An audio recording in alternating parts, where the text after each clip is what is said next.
You can wait if you want to. There we go. The pause. That's fine. Don't worry about it. Perfect. I think we're still waiting for a few more to Okay. join, Yeah, so. the good thing when we do the public, let me see if there's anyone in the other side. I don't know if the guest is somebody that's joining us as listening in, or if it is perhaps a panelist. If you happen to be one of the panelists, if you could please write it in the chat real quick, and I'm not sure. It could just be someone listening in.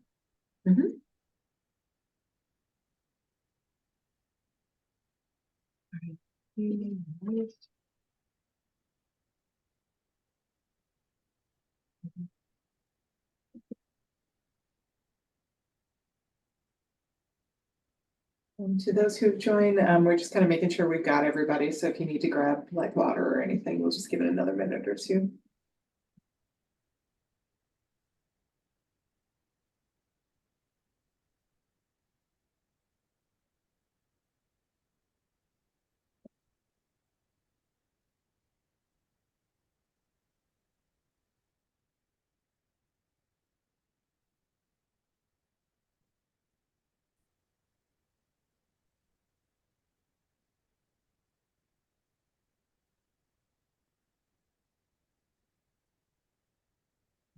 I have the chair on now too, so just want to wait a minute for David. He was just coming off of a meeting. Here we go. I think we are ready to go. If I could just make an announcement that this meeting is being recorded. If anyone would like to sign up for public comment, if you are listening in, please feel free to do so via your name and the word public comment in the chat, and we will take you in the order you were received. All yours, Christian. Can you move to the next slide? Yeah, thank you very much. Good afternoon, everyone. I hope everyone's summer is off to a good start here. I'll begin by reading the BPL opening statement. The trustees of the BPL reaffirm our commitment to racial equity and to principles of diversity, equity, and inclusion more broadly. The library is formally committed to becoming an anti-racist organization in response to systemic racism, inequality, and injustice prevalent in our society. We acknowledge also that the BPL's Central Library stands on land that was once a water-based ecosystem providing sustenance for the indigenous Massachusetts people, and is a place which has long served as a site of meeting and exchange among nations. We are committed to land acknowledgements for all locations at which we operate. Finally, we reaffirm this commitment to set the context for our planning, deliberations, and public engagements so that they can take place from the spirit of welcome and respect found in our motto, free to all. Next slide.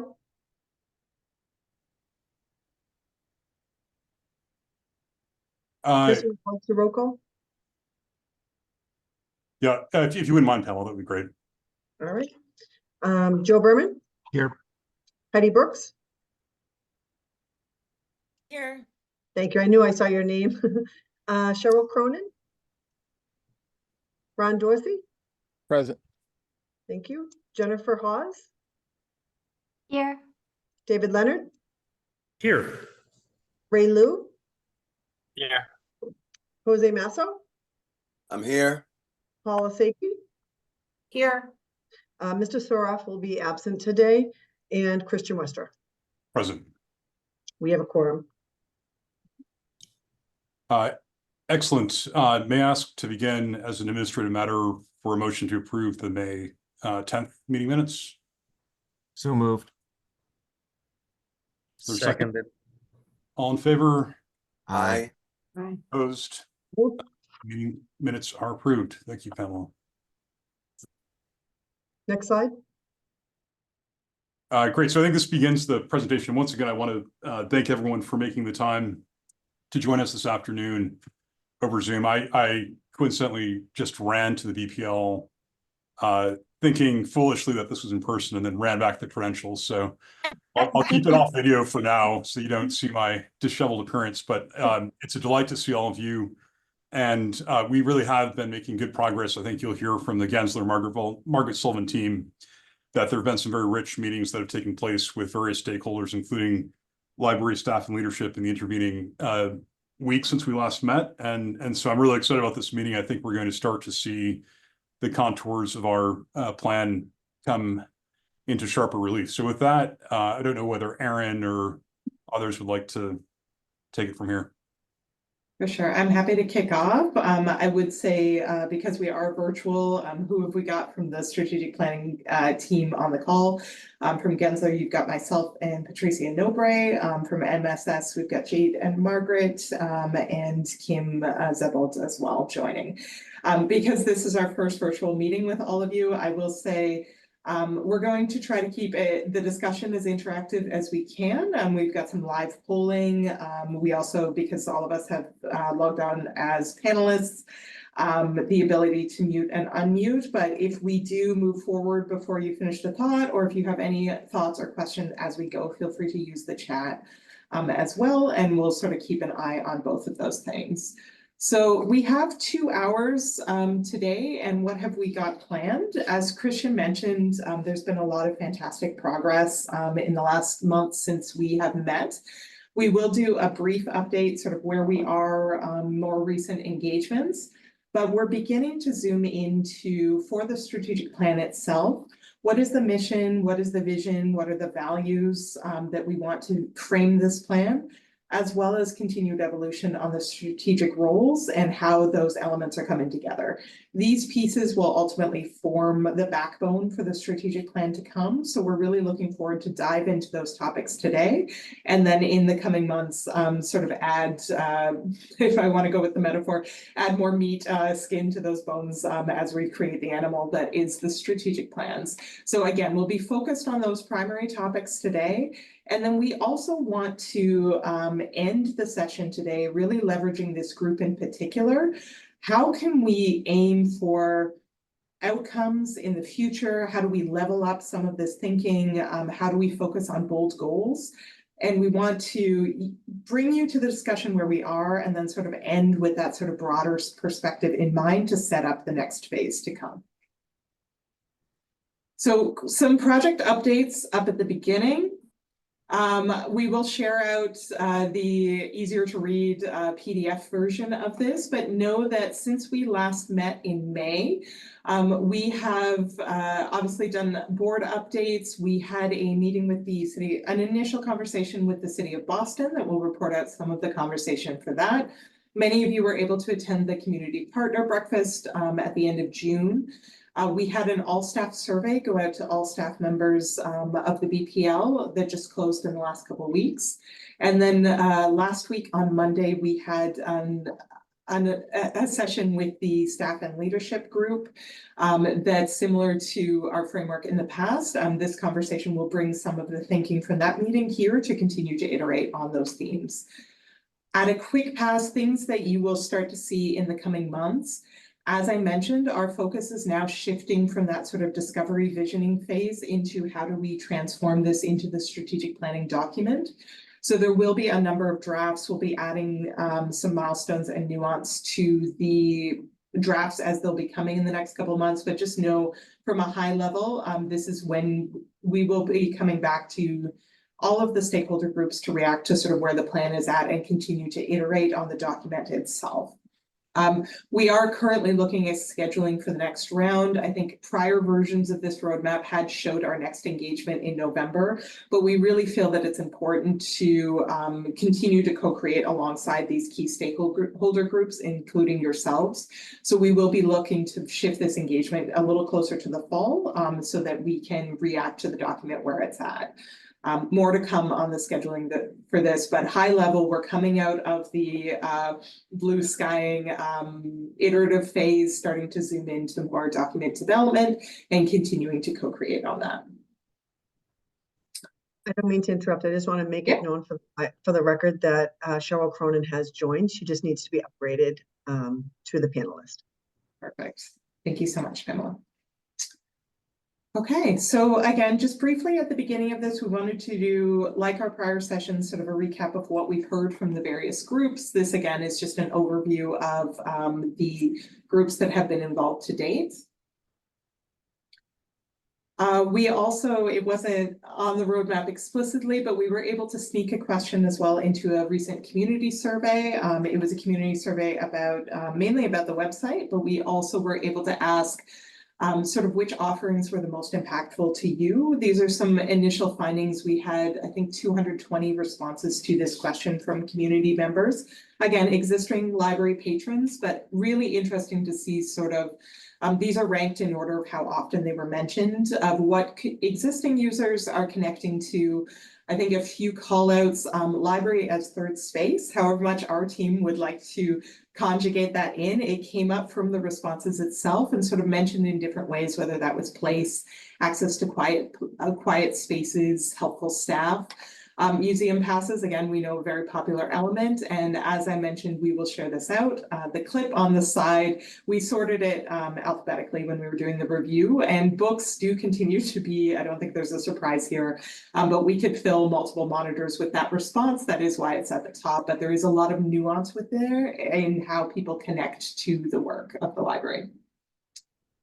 And it is interesting that some of the things we take for granted, like books, are actually what surfaced as something to be named by people. Books, reading, literacy, I'm sure there are stand-ins for all of that. I'm glad you mentioned the Museum Pass program, which it's not something we talk an awful lot about, but clearly is valuable to at least the patrons that that responded to this. So yeah, great to have our reality reflected in this way, in this language. And again, slightly biased by the fact they are already card holders, but at the same time, I would say that trend is definitely within there. Quick Hits initial conversation with City of Boston. Attendees for that discussion in June was Tiffany Chu, Chief of Staff, Jose Masso, and Nathan Rosine. Really, a lot of the conversation was showing them the continued development of the strategic roles, as well as getting their thoughts on the connections, the intrinsic connections between the library's alignment and Mayor Wu's priorities. A couple quick items just to note for awareness for this group. The idea of trusted resource was something that they really connected to, in that there's a number of city services where you have to work to get the trust to get people in the door. Whereas there was a really fascinating articulation about how the library in many ways already has that trust built with the community. There isn't the barrier or friction to get people to come in, and that value of having that trust established within the community was really hard to, I guess, put a price on, or it's an invaluable aspect of the role the library serves within the city. They also had feedback, and we'll talk about the evolution of these. 6 feels like a lot. And really understanding, like, what are the key roles for where we want to go in the future.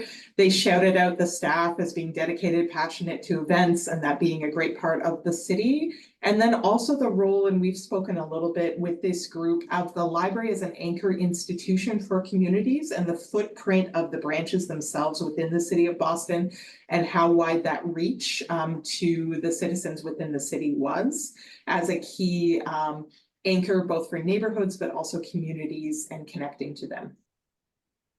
Again, we will be keeping them in the loop of future developments, but it was great to sort of get this effort on the radar and also hear some of the key areas of alignment. To the question in the chat, it was just the MSS team and Gensler for this initial discussion, but our intent is to really coordinate future engagements with the city with leadership. Sorry, Erin, that was a reference for BPS, Boston Public Schools, not the library. Yes, my apologies. So no, although we have other outreach going on with the superintendent, but not directly within the strategic planning work so far. Can I also ask a favor from a clerk standpoint, that you don't engage in the chat questions back and forth? You guys speak it for the record, for the recording. The chat doesn't record it accordingly. Thank you. Sorry. Perfect. And the question from the chat was, did leadership from BPS participate in the session? Perfect. But the very positive takeaway from this conversation is there's a tremendous respect and regard both for the library and for the library's leadership in this administration. And that is worth its weight in gold. And we want this strategic work to leverage that. Perfect. Thank you, Margaret.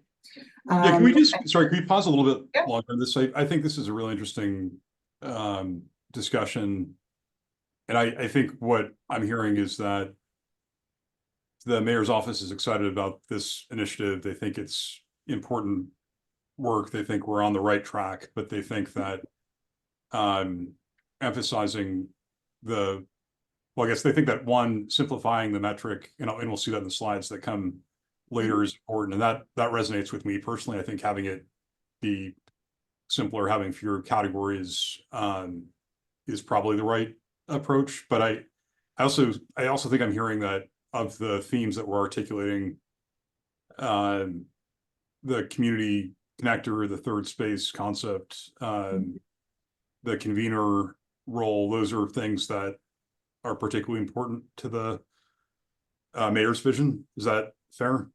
Mhm.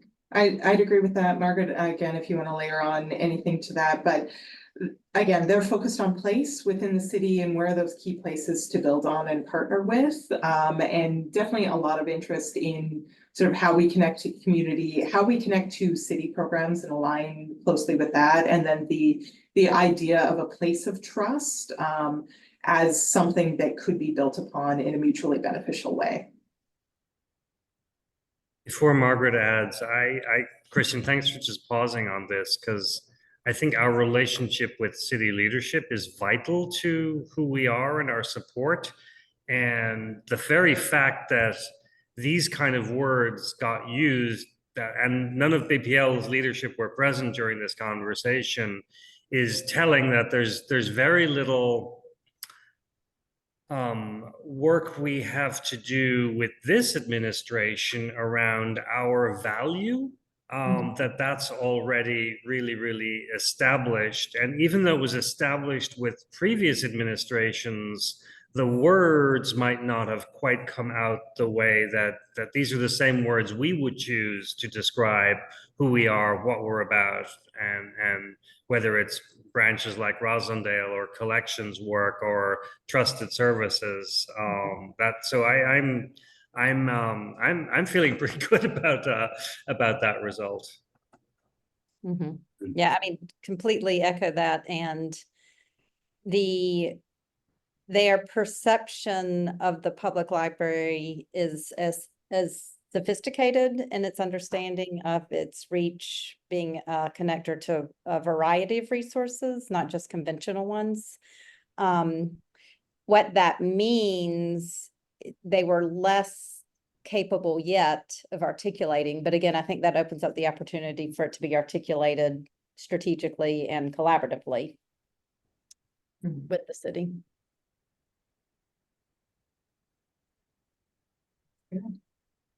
I think I'm handing to Jade for partner breakfast. Yeah, thank you. So as Erin mentioned in the roadmap, we also hosted a partner breakfast. We had around 30 attendees from a variety of organizations. So we had a really good range of diverse organizations in the room and had some really insightful conversations around the strategic roles specifically, and the future impact and partnerships between BPL. And the few key takeaways from the conversations were that everyone in the room really recognizes BPL as a trusted community partner. They see you as providing that welcoming space and the facilities for convening. I'm sorry, Jade, can I interrupt? Yeah. Can you identify who the partners are? Yeah, there's a pretty big mix, and we can definitely provide the full list later, but just off the top of the head, there was representation from the Age Strong Administration, Boston Children's Museum, BPS was also represented, Boston University, Boston School Fund. We had the Harvard Library Systems represented, the Mayor's Office of Early Childhood, and Youth Engagement and Advancement was there. We also had some folks from Tech Goes Home, Grub Street, just to name a few, but we can definitely provide that. YMCA Partners, yeah. And Pine Street Inn, I think, was the other one. And Pine Street Inn was Yep. another notable one, but that's not an exhaustive list by any means. Okay. I think Jose has his So, hand. were you asking who was in the room or how were they identified? I was asking who was in the room, and I think I interrupted Jade's presentation, so I don't know if she got through the slide or not, for which I apologize. That's Yeah. okay. I think Ray may have a question, or there may be a couple of questions. Yeah, I think there's a few questions we can pause for. Thank you for all this. Could you add more color to the Mayor Ru's priorities and BPL alignment? You may have seen some of that slide before, but could you just clarify a little of that? Because I think that ties in nicely with the last slide. Yeah, we actually, and I'm not sure if we want to pause on that and then talk through it momentarily, because we do have that full slide later on to share with you all. Okay. That's fine then too. Got it. Okay, great. Now, one thing that was interesting about this group is when we asked them, you know, how do these 6 resonate with you? They're like, oh, they look just right. And then I do So, see Jose has had his hand up, so I just want to make sure that we're leaving space for him. Thank you. Thank you, Yeah. Jade. 2 quick questions. First, with regard to partnership, again, you didn't give us all the groups. Were there any arts, music type partnerships included in that? Let's see, the Children's Museum was definitely represented. And I'm trying to look.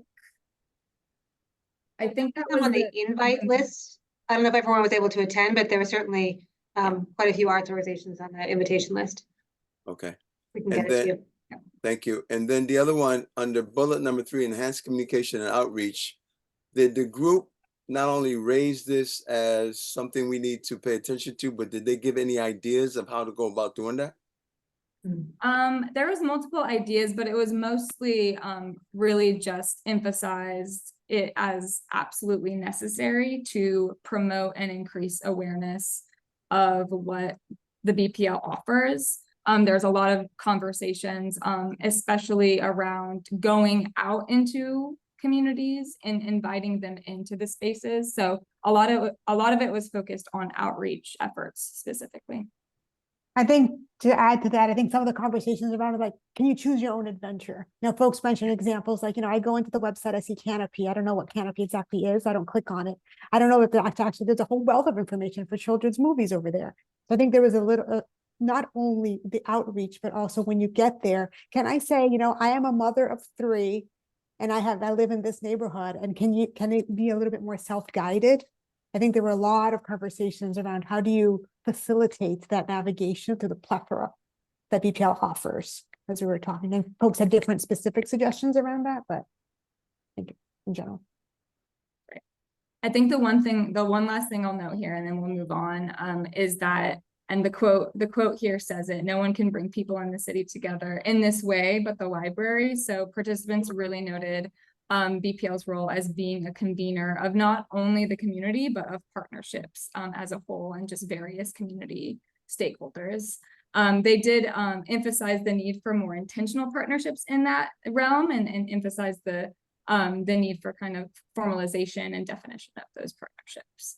Yeah, that's an interesting point to me, Jade. I mean, that seems like one that would clearly be actionable. I mean, David and others can speak to this. I know that we do have longstanding partnerships with different organizations in town, whether the Pine Street Inn or others, but I suspect there are lots of organizations that we haven't been as intentional with as we might be, and that seems like it'd be a pretty, I shouldn't say pretty easy, but maybe a relatively easy thing to do. So that's an interesting Yeah, point. this one is a little bit like peeling an onion, to use one of my favorite analogies for things that look simple but are actually more complex to do.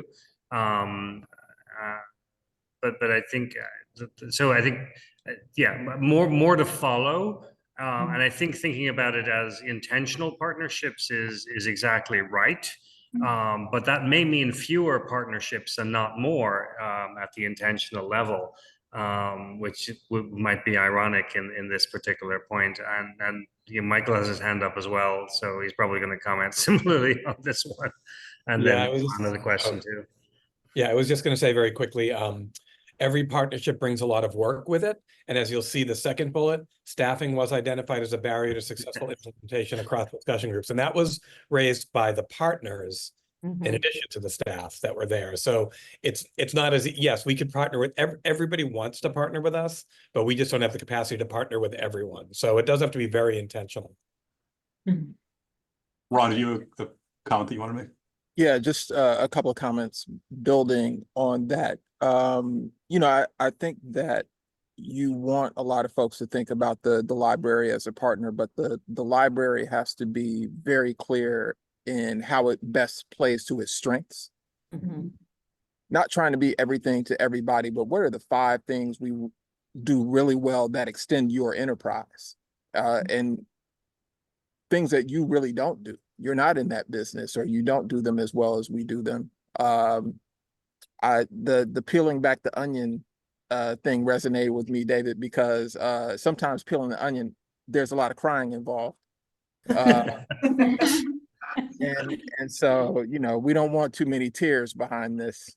So I think we've got to be really clear about what are the essential services or the essential elements of partnership that the library will deliver to folks who knock on the door, and that allow you to make the decision about who is best to partner with and not. Because if you're in a relationship that doesn't allow you to play to your strengths, it's not the right relationship.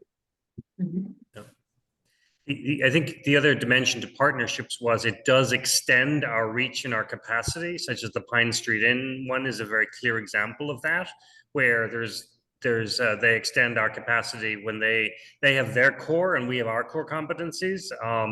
So I think partnerships do come in many different flavors, and clearly as we cook the recipe, it'll be a tasty dish after all of the crying that happens in the preparation. But now we're ruining that analogy.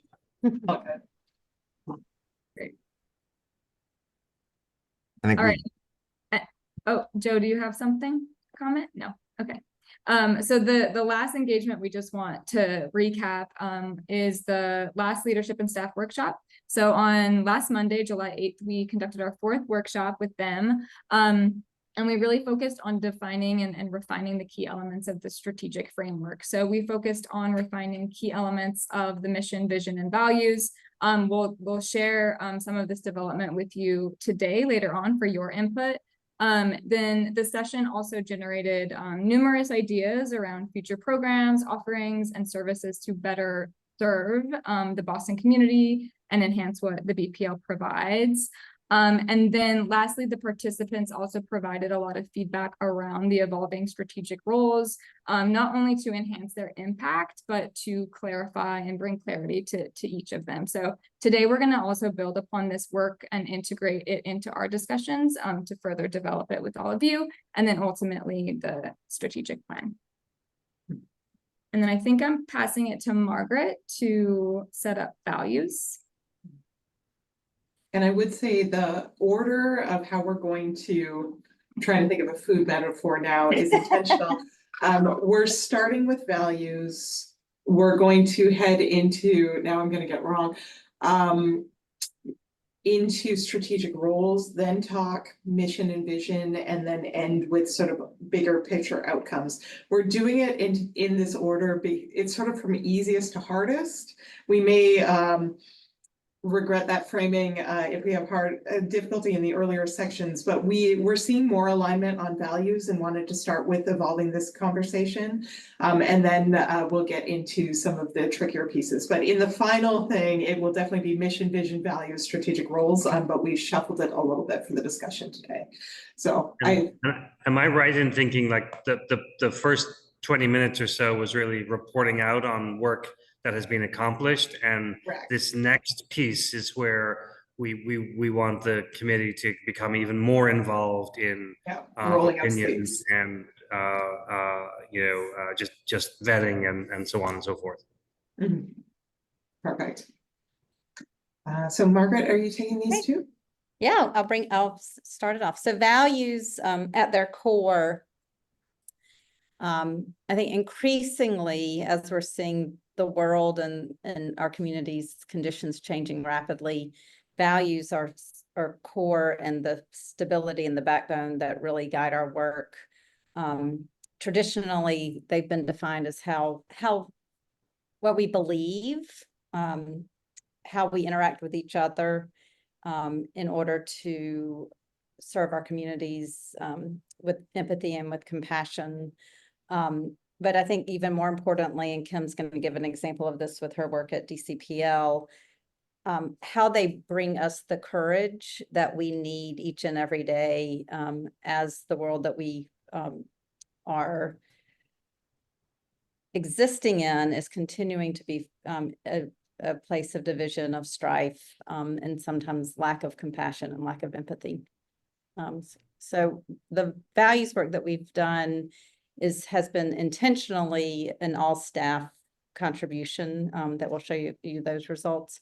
But Kim, I'll pass it to you to give examples of how you all used values when you were creating the MLK Junior Library. Great. Hi, everyone. I'm Kim Zablid. It's nice to be with you all since it's a virtual meeting.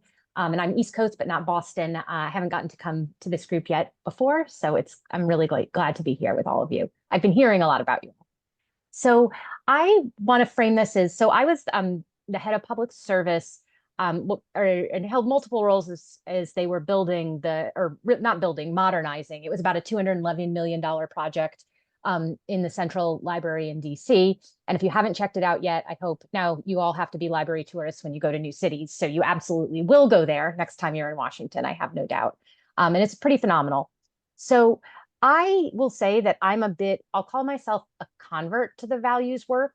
I sort of like got it intellectually, but it was only when I was really using them in this project that I truly understood why they were, as Margaret said, I'll say, is it give you courage or help as your North Star when you have to stand up and really, put a stake in the ground about something or say this direction, not that. And so we also, they grew up over a period of time in this particular project. And so I felt like I got multiple years to kind of live in them and see how it played. So in one of, really, as Margaret was just starting her consulting firm, we realized we didn't know enough about what, as a staff, what it even meant to build a central library. What were we trying to accomplish? So we really hired Margaret, and she worked with us on thinking about the experiences that we wanted to facilitate. And it's, again, if we look at the strategic roles that Boston is doing, I mean, I think this has evolved and your work is even like leaps and bounds above where we were at that time. But it was really a revolution to us to think about the building as an experience and what experiences we wanted to cultivate. So that was where we started. That's kind of the first third of the slide. But then where it got really interesting for us was having to think about the fact that the namesake of the building was Dr. Martin Luther King. And that meant a lot nationally. It meant an extreme amount locally. And we had to really think about how were we going to honor that and talk about and make decisions with that in mind. So we had some external panels. We had some community conversations. But really, we came up with a set of values about how we honor Dr. King in the building, which built on this work we did with Margaret about experiences. And so those experiences, you can imagine, it's a room of, a lot of highly paid people sitting around a table with very expensive architects, trying to make decisions, it can be a little like cumbersome. And I just remember a few times where we were about to go around about a design decision. And I was able to look at certain things. And my quickest example being the font and the signage. And we were able to say, we said this building should be welcoming. So we're going to label the stairwells. We're not going to spell out Northwest because that's much less friendly to people who are not native English speakers or who have literacy challenges. NW, which is the abbreviation we use on our mail, that's the absolute best way to label the stairwells. And I just remembered that what was about to be an hour conversation was really accomplished in 3 minutes because we had those sort of touchstones. So that's a concrete example from my work in how these show up and how really helpful they can be to a leadership team and a board team and a steering committee. And the last image is showing the public art piece, and it's an artist named Zenobia Bailey. And I think y'all had any number of capable artists, but when you looked at her life and work, it echoed the civil rights activism of Dr. King. And again, with that value, they were able to make a selection that was in alignment. Yeah, no, it really drove a lot of the public art. One of the interesting things about the values as well was we actually set a value of like, there's no way we will have done our job if we will honor through public art, but that can by no means be the be all end all of how we're going about this. which again drove a lot of interesting conversations. All right, hopefully Margaret, I think I hit on everything you wanted me to say, but if you can prompt me if I missed something. Thank you. Just for 1 second, I know Cheryl Cronin is trying to engage in the conversation. We just opened her mic. She's having a little bit difficulty with the panelists. We're having a hard time connecting her. Cheryl, if you wanted to jump in, you're welcome to. Is your mic unmute?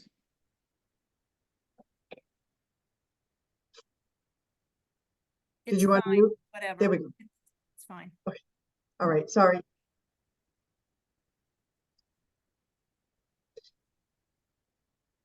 Go ahead, you can move on, I'm sorry. Oh, okay, great. Okay, so this slide, we're just showing some in-progress work around the values that emerged from the all staff survey. So we asked about the core values that guide the work that staff does at BPL for their communities. And so some of the top results that came up are on this slide here, so I'll just read them off real quick. Some of the top was access, and second was free to all. Then it was community, learning, service, public good, equity, welcoming, discovery, inclusion, teamwork, and diversity. So those are like the top 10. And then staff and leaders in our workshop elaborated on these selections. And they really work to identify how they are demonstrated in daily interactions, decisions, behaviors. And we're just getting to like scratching the surface of analyzing all of that work. But one big question that came up related to these, which was, how are these values leading us to our future? So the selections feel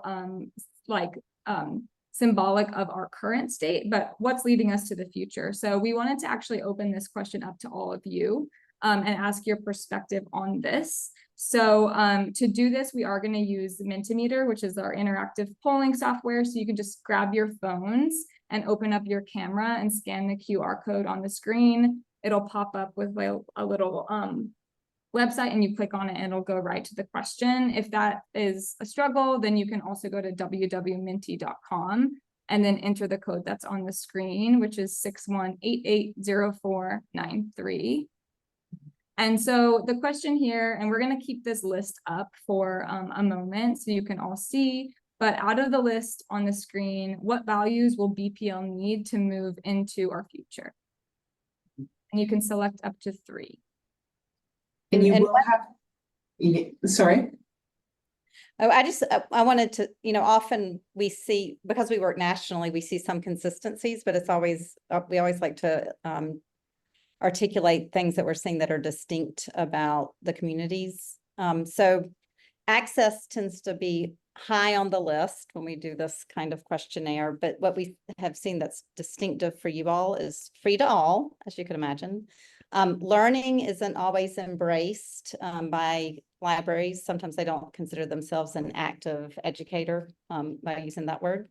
Public good was really interesting, that surface that's unique. And then discovery was also a unique value that also was a highlight of the workshopping as well.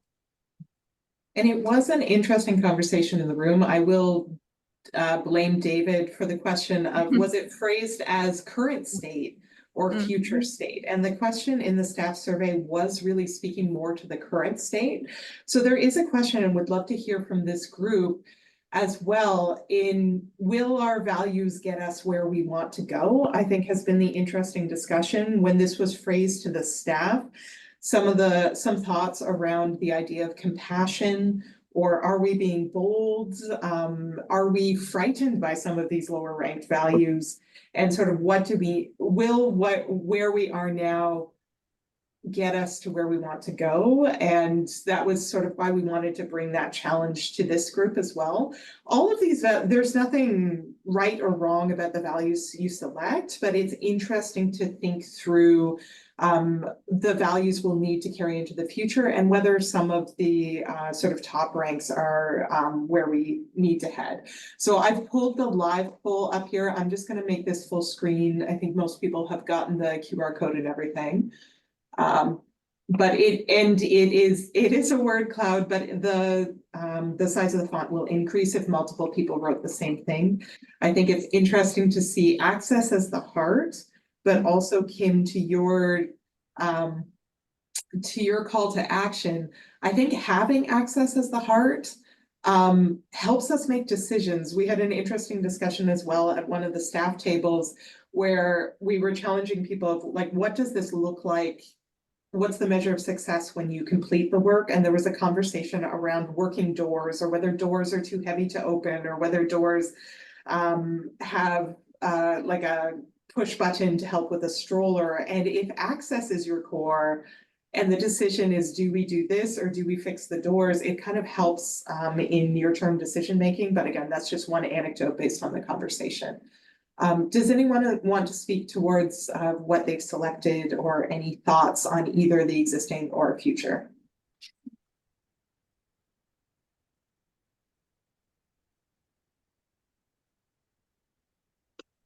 Ron?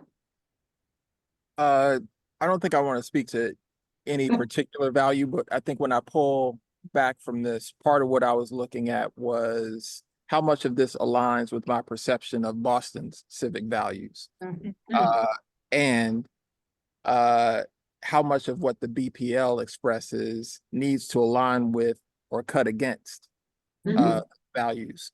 And I will probably betray my own biases. I mean, there are things that work for us, but there are some places where Boston is stuck, and dig into its civic values, the story starts to get told. And this is an opportunity to both reinforce the things that we think are strong about the civic culture, but to make some declarative statements that might unstick us in some places. I appreciate that comment. And I think if there's one glaring difference between what we see in the survey results and what we see here, you know, boldness was lagging as the last one on the line of things, right? And we see boldness showing up much more clearly here. And I guess think, Ron, with your statement as well around taking a stance, you know, that this is not life as it's known, we've had it so far, but that we really want to take a stance and move the needle in a significant way, but in a very prescriptive and intentional way around that as well, right? So I think that is a powerful, just looking at these things in a conglomerate, I think that really starts to come out.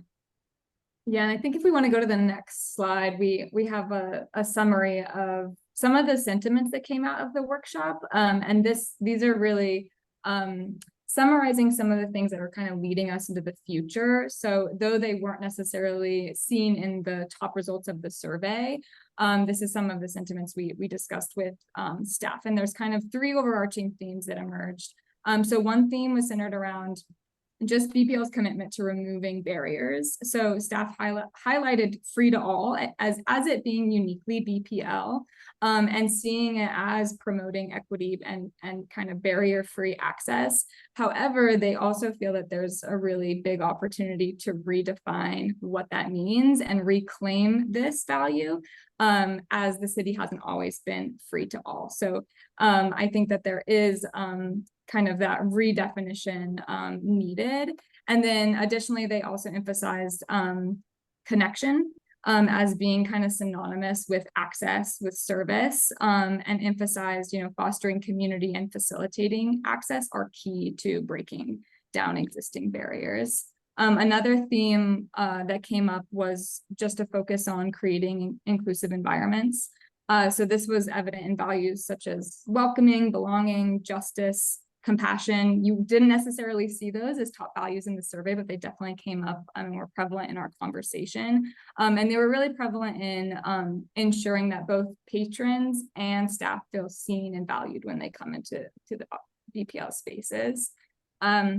Diversity, equity, and inclusion were also emphasized, again, just to foster that welcoming, inclusive environment.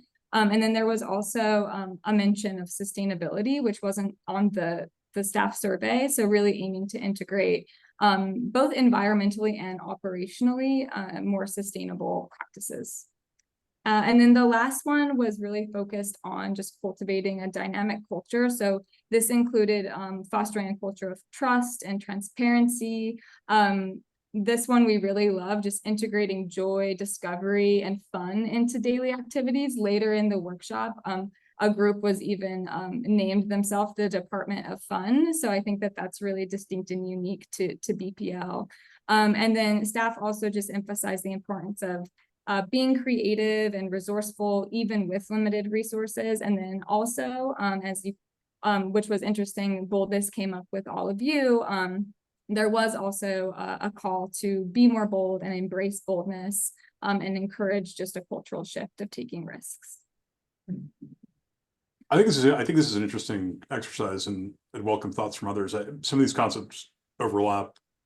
Right. They, I think, are all important and interesting, although we'll have to think of how we focus and what we emphasize.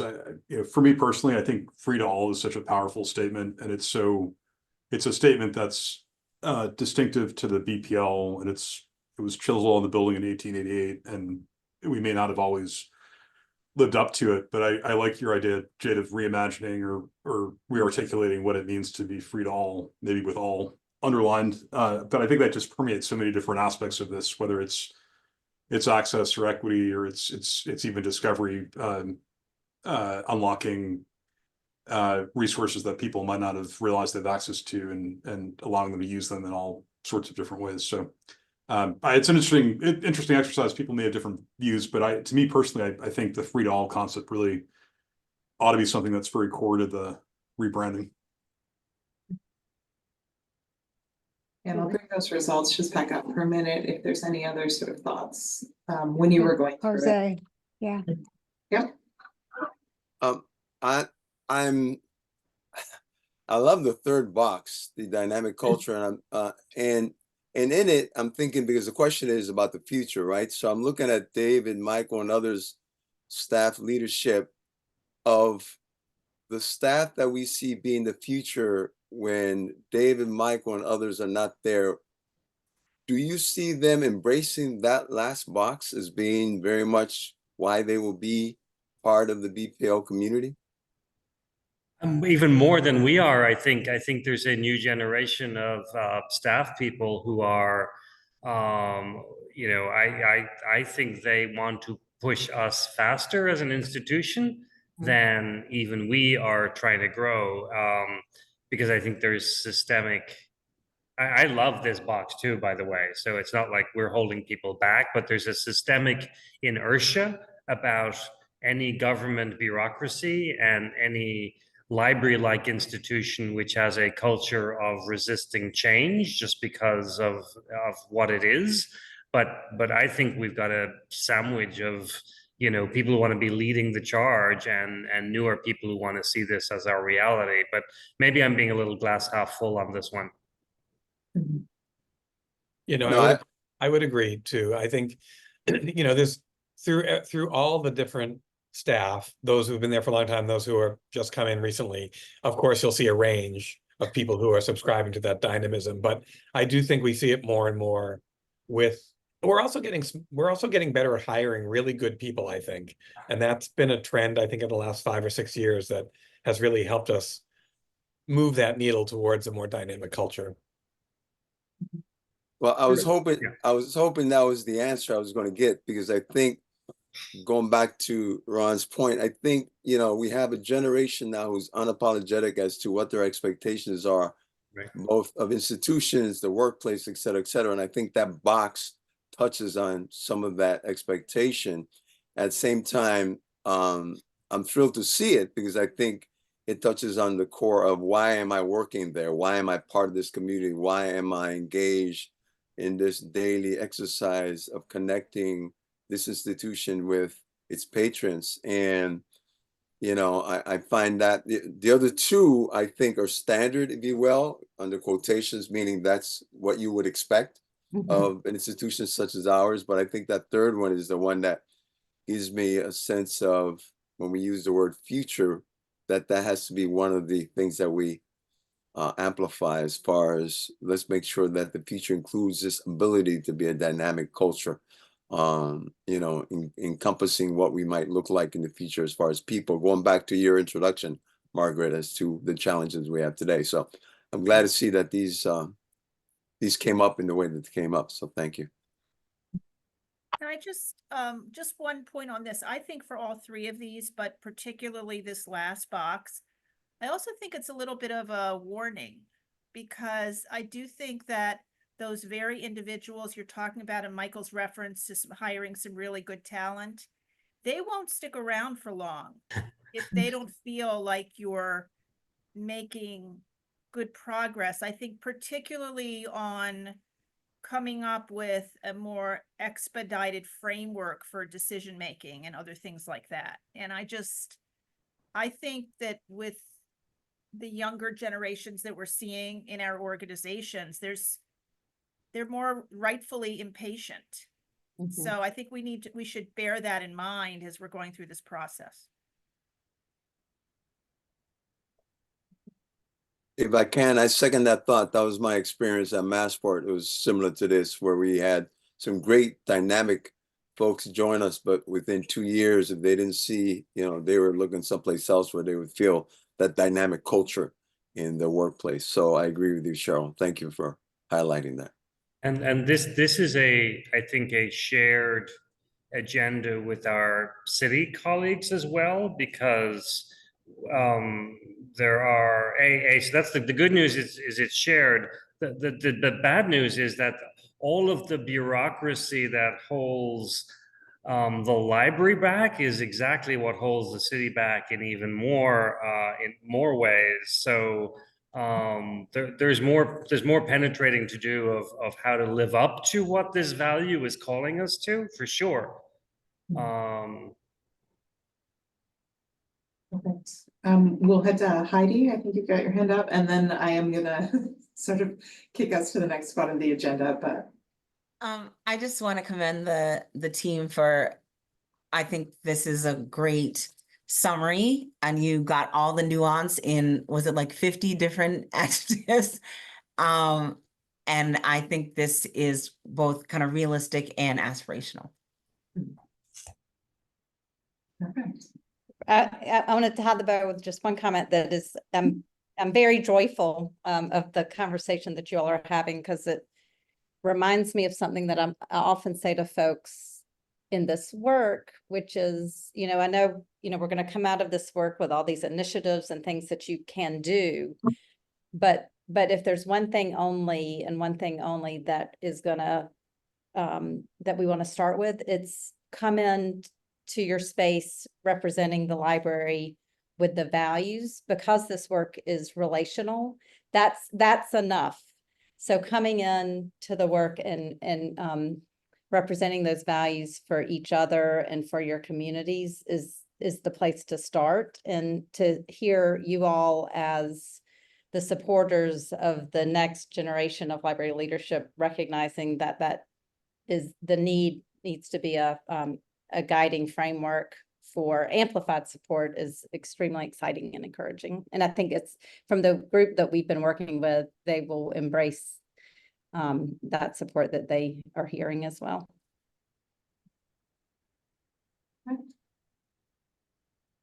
Okay, I think I'm handing to Patricia for strategic. Okay, I think it's interesting to frame, I think a lot of the conversations we've been having is like, how do you distill, right, everything that we've been doing and everything the library does? So what are those bold and very intentional roles of the library?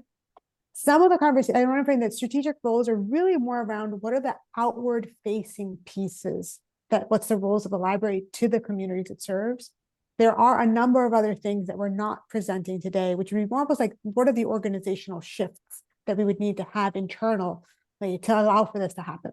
So we can start, and I think some of those things would be some of the things we've been talking about. How do you shift some of the internal cultures? How do you talk about staffing? And how do you frame those pieces? So next slide shows the 6 roles as you've seen them prior.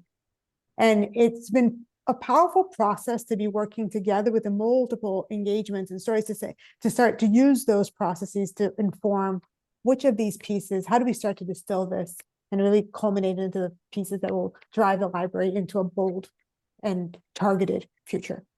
I also feel that I want to emphasize that this exercise is not so much about ripping the petals off the flower and say, let's test this one off and this one off, then we'll act with 2. But I think there's a little more abilities of how we frame these. what we're presenting you today is that we're going to run through like a what if scenario, right? What if we went from 6 to 5 to 4 to 3? It's not propositional that 3 is better than 4. I think the main piece we're looking to get out of today is a discussion of to say, what did you feel, and just your reactions to that sequence. It's not, and I feel like it'll continue to evolve as we ultimately land on what the library should be and will be. So as we move, so we had these 6 frameworks very clearly as we started with this staff survey. You could see growth catalysts really kind of start to fade off as to one of the least voted on pieces. And I think we've talked a lot about how is this process not a democracy, and how do you actually allow for the voices to sort of weigh in on this conversation. As we had the community breakfast and folks had to pick which of these 6 roles they'd like to focus on and talk about, you can see like at the end, we have a picture of this we should share with you all. Growth catalyst was the one, all the leftover pieces tended to be a little around growth catalyst. So we started having some conversations about what is it around growth catalyst, even though it's so critical to what we're doing, that wasn't resonating so much.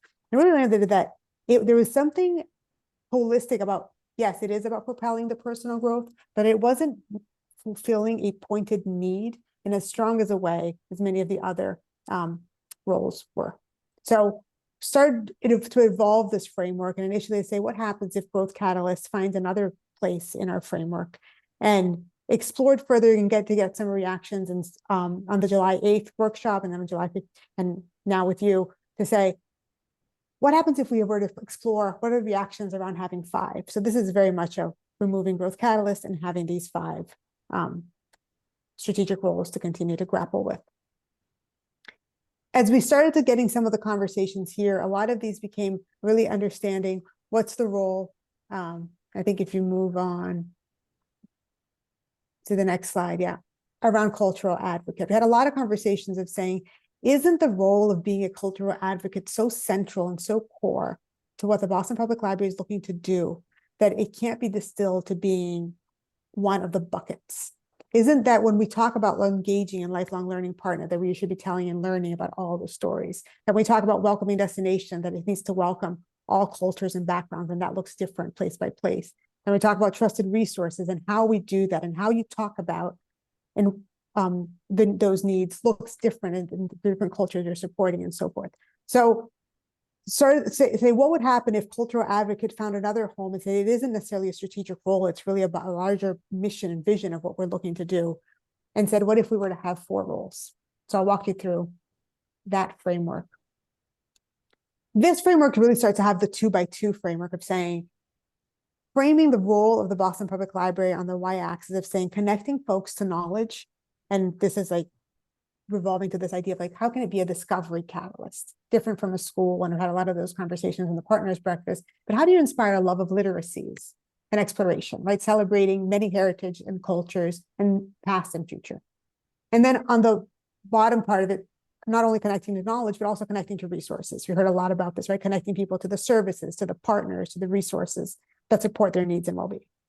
And then on the x-axis is a little bit of where do we do that? How much is it the attempt of actually bringing more folks into our multiple branches and core location of saying, creating these inclusive and welcoming safe spaces of belonging versus the community connector role, which is like our role is to reach out and meet communities where they are and unlock and find these multiple ways to engage with the library, digital, analog, in person, but also virtual, and exploring those more further in different ways. And so in playing around with those axes.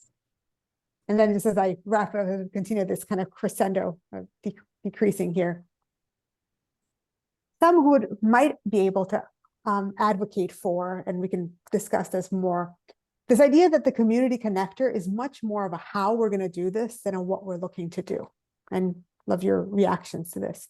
That we are going to become a discovery catalyst, a magnetic destination, and deliver trusted resources, not only by bringing people in, but also by, we're not only going to do those things by reaching out to people and doing it in different formats and allowing for these multiple different pathways to engage. It goes back to some of the initial conversation of saying, how do you create this journey of exploration that you click on a link and you can describe who you are, and it'll help you navigate, that will be so much more critical, almost like an operational shift that will enable the library to do those other 3 roles, which is how we have then hypothesized what would it look like if we were to have these 3 roles of saying, we are about the discovery catalyst and fostering knowledge through multiple cultures, the trusted advocate, connecting people to services, partners, and resources, and this idea of place and the magnetic destination of creating these welcoming and inclusive places of belonging. Kind of ran through that. Love to open it up a little bit for a conversation. This isn't so much of a voting exercise, but really to allow a little bit some of the conversations and reactions. As you're seeing this narrative and you're seeing this evolution, considerations, I think there's lots of points that you're already starting to make that start to inform some of this thinking, but open up to all of you. And Yeah, I would just encourage, sorry to interrupt, but I would also just encourage those who haven't spoken, please, to feel free to jump in with thoughts and perspectives generally. I'm sorry, David, go ahead. Yeah, I was just going to context set that this is the first time, or just immediately prior to this meeting, that any of us have seen these latter slides. So we're all reacting in real time. With the framing of these are iterations, not necessarily a narrowing direction. I think it's for conversation purposes today. I think some of the conversations around what is a way to get there versus a role itself. I think other straw men's we've been putting some of these against are these uniquely Boston Public Library versus all libraries, I think is another sort of framing that we've been challenging ourselves with as we work our way through these. But again, these will continue to evolve. These are not the final versions, but any initial thoughts as you watch that sequence from this group. And I think, Ray, you've got your hand up there. I have some comments, and thank you for doing this. And yes, we're all reacting in real time. Maybe just a foundational question, just to understand better. How would you think about, the difference between strategic roles, and it's not maybe versus, but strategic priorities, right? Because one of the outcomes of a strategic plan typically are sort of the strategic priorities. And I see you guys did that obviously with the San Francisco Public Library strategic plan. But is there a difference? I mean, in my mind, just shooting from the hip, I think of roles as sort of the perspective maybe that an institution is taking on to do priorities. But on the other hand, you can think through, well, as a trusted advocate, you can have, 5 different priorities, and Discovery Catalyst, you can have 5. And then Magnetic Destination, you can have 5. It's only 15 different priorities. So can you just help us understand sort of how you're thinking about the outcome of this exercise? Margaret, were you going to jump in? Answer? Yeah, sure. Yeah. So there's something very exciting happening. So thank you for that question, where we're seeing the strategic roles forming as a more focused mission, so that these strategic roles are really like, how does the library behave to bring value to the city, the residents of Boston? And then what we're seeing as these strategic priorities is actually right now what we're calling library initiatives. So we're going to show you those later in the presentation today. And I think what we're seeing as an opportunity that is different from what we've seen in previous strategic work that we've been a part of is that we're not seeing like a one-for-one waterfall of, under Discovery Catalyst, there are these 5 strategic priorities. What we're seeing is, because we've been exploring the library's role as supporting human development and growth objectives, that these library initiatives that potentially will become these strategic priorities, the strategic roles enable a focus across all of the strategic roles that really hone and clarify what BPL's role can be in the future for these strategic priorities, library initiatives, whatever language we use to transform. And so I'll cut us to the example that we're going to keep using to model this. If, for example, BPL is taking on being a more active learning institution, one of those initiatives that can come out of that, if that's a strategic priority, an initiative as a result of that is we want to be contributing to key milestones of reading readiness development at kindergarten, at 3rd grade, at 7th grade, And so as a result of being a discovery catalyst, we're working with early childhood specialists in the community. As a result of being a magnetic destination, we can create intergenerational play-based learning activities unlike any other institution.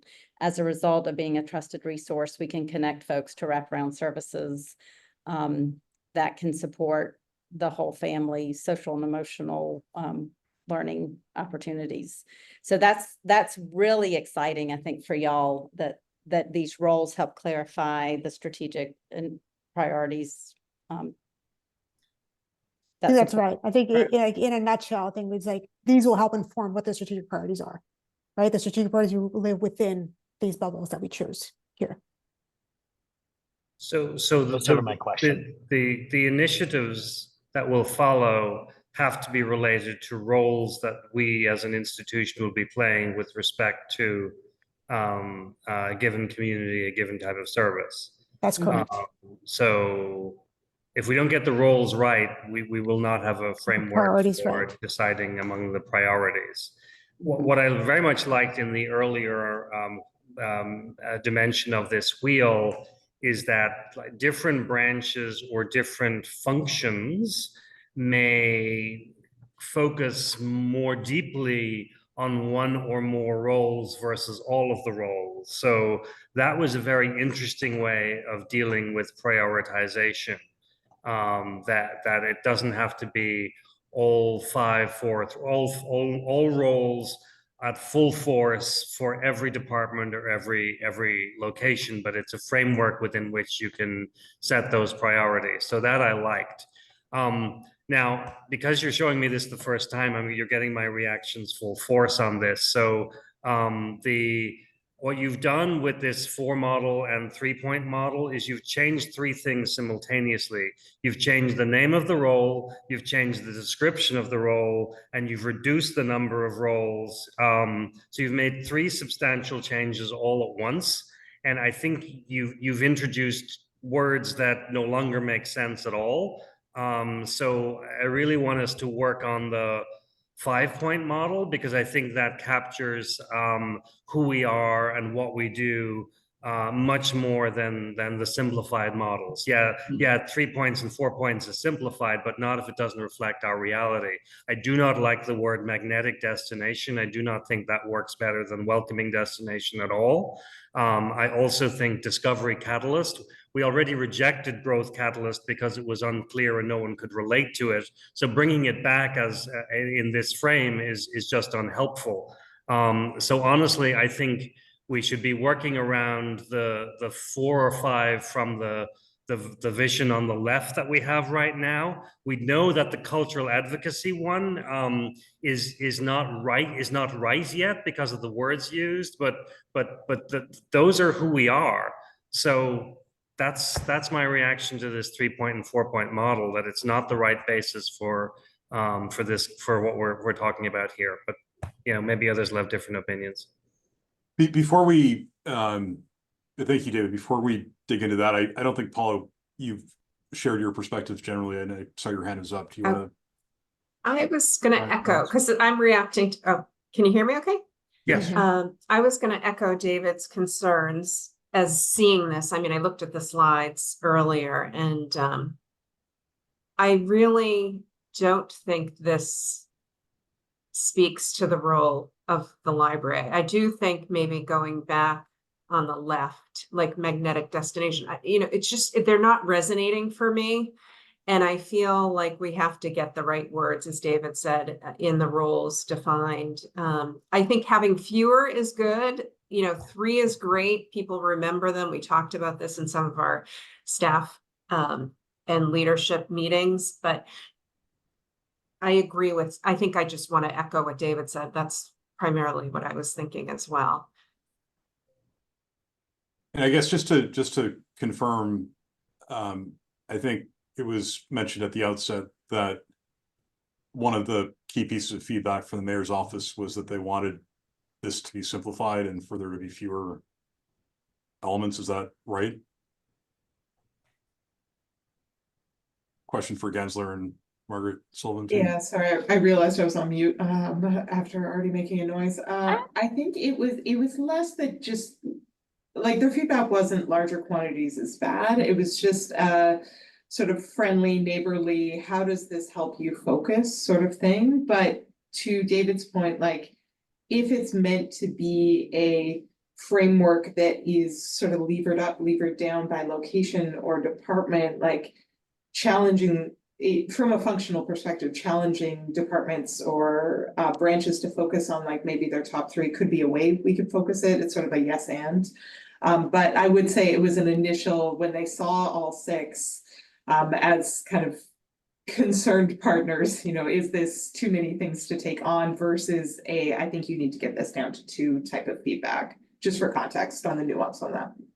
And I think Ron and Michael are definitely queuing up. I don't know how much nitpicking I'm gonna do about the language, and I think I'll defer at some level to the team at BPL, but I think want to call out that what I appreciate about this is it's both a pressure test of who the library thinks it is, but I think it's also asking the question, who does the library thinks it wants to be at some point. So, let's play with it in that spirit. I think that there's also some interesting provocation in here. And, you've already gotten some feedback where, maybe it's not the right provocation or it's too much provocation. But even as I look at the difference between welcoming destination and magnetic destination, even that causes me to want to explore, is what we're looking for something where, the door is open and you're going to be treated well when you walk through the door, which to me says welcoming. Magnetic does say something a little bit more provocative to me about this being an in-demand destination, that this what it means for this to be a destination that draws people and maybe draws people from another set of less substantive or powerful resources in the community because you've built something more powerful. So I think there's a lot in here to chew on. I think we need to figure out how to efficiently chew on it and make some choices. The last thing I'll say is, as I think about this, the simplification of this, the trusted resource piece, far left, and you did this at some levels, cuts through everything. Like you're not going to do any of that if the BPL is not trusted. So it may be that in the sub language below the headers, you've got to figure out how to run trust through that language, or you put it in the center. There are a variety of ways to represent it, but that's pretty core. Like, I'm not sure you're going to do much else if that's not the case.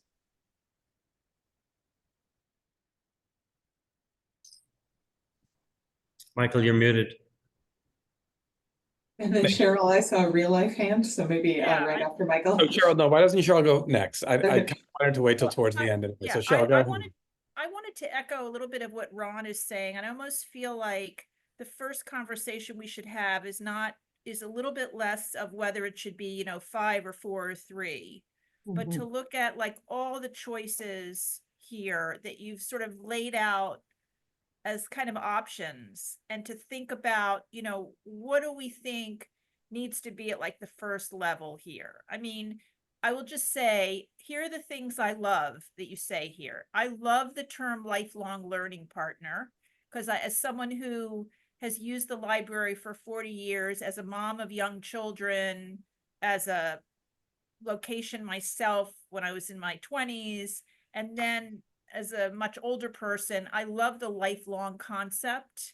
And I also think it's good for the library to make people think we're with you for we're your learning partner forever. And I think there's something really nice and frankly good for the library's stability and legacy and all of that.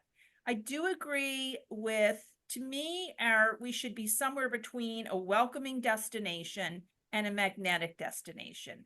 To me, welcoming is too passive. I mean, kind of, no offense, but like, okay, big deal. Of course we're welcoming. Magnetic is almost a little too strong. I do think we want to convey that the experience we offer should pull you in a bit, should make you want to come to the library.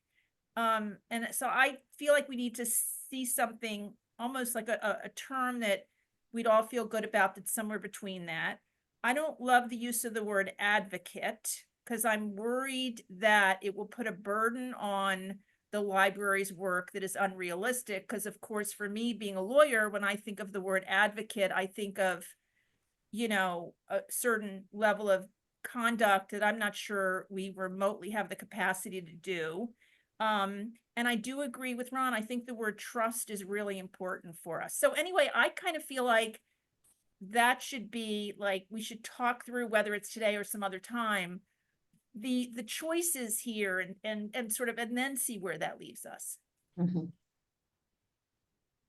Yeah, that's a really good comment. I just really kind of want to focus a little bit on community connector.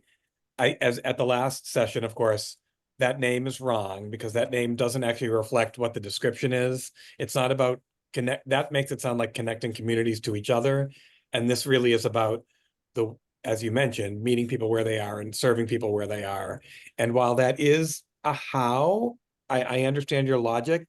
Part of this for me is exactly what you were talking about, is what strategically, what do we need to do in the future? And that's what we need to do in the future. We need to meet people more where they are, because we don't do a very good job at that now. And it's something that we really need to do. And then of course, the digital piece is just going to grow and grow and grow. And if we don't reflect either of those things specifically in the framework, I'm worried that they will get less, they won't get the attention that they need, because they're not really embedded in the remaining three categories. So that was just my comment about community connector. Heidi, Sarah. I think there was I appreciate David just calling out that there was a lot of reduction and a lot of kind of consolidation, I would say, in the transition. I also, catalyst is often an overused word. I did like the introduction of the idea of discovery, because that to me ties in, if it's lifelong discovery and learning partner or whatever it else, I think that there's something kind of exciting about discovery, and that could also tie into the cultural piece, which I noticed kind of transitioned from when we went from 5 to 4. And I mean, magnetic destination is so ambitious. To me, it feels very bold. So, and then I think it's been said many times, trust is key. That also ties into the community piece. I share a little concern too about advocate, about what that means. So my 2 cents. Yeah, I mean, I think those are great comments, Heidi and Michael and Cheryl and others. I mean, it's a challenging exercise, to state the obvious, on a number of different levels. I you know, at a fine level, I agree with lots of these comments. I like discovery. I like the commitment to lifelong learning. I hear Michael in terms of the community connector piece. But I also think I also agree with Ray, who's rightfully made the point a number of times, that what we're doing here does need to try to focus our work in a way that's coherent and easily articulated. And you know, whether it's 3 or 4 or 5, I guess we can figure out the right number is, but we need to be able to explain in very simple terms what each of these wedges represents. And although I like the idea in theory of having a separate wedge for every 25 branch libraries in the central branch, in practice, it's a little hard for me to imagine that we can effectively do that and calibrate the size of each wedge for every library in a way that's going to be meaningful. So I would just encourage us to think about how this can be useful and how this can guide the broader mission of the strategic plan. Thanks, Christian. Sarah, you want to go in? Then Jose?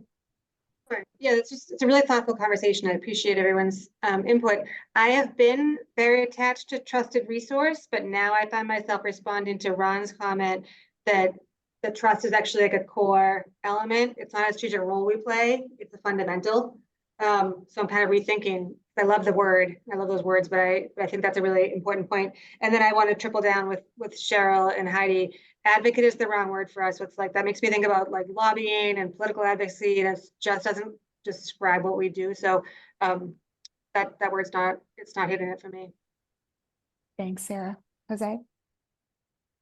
I love this exercise, by the way. I think this is exciting to see this. I ditto everything I've heard so far, and what I would add are two things. One is the last point Kristen said. I was thinking about this from the point of view of how am I sharing this with a constituent, with a neighbor, with my 5-year-old grandson, with, I'm saying, who am I talking to and how am I articulating this? What's the language I'm using to tell them this is the role that we play as a library? So that's number one. And I don't know if all of these, but I'm echoing some of the things I've heard, right? Discovery Catalyst, magnetic destination. I think about the High Line in New York when I think about somebody saying to me, "This is a magnetic destination. Go to New York. Make sure you go to the High Line." Not to say that we're not a magnetic destination. I hope we are, but have to figure out a way that really makes it much more embracing of what we were really trying to say. The other piece is going back to Ray's original question is, so these are the roles, but under each one, somewhere down the road, you're going to share with us what the goals and whatnot will be under these specific roles, right? That's right. That's correct. Yeah.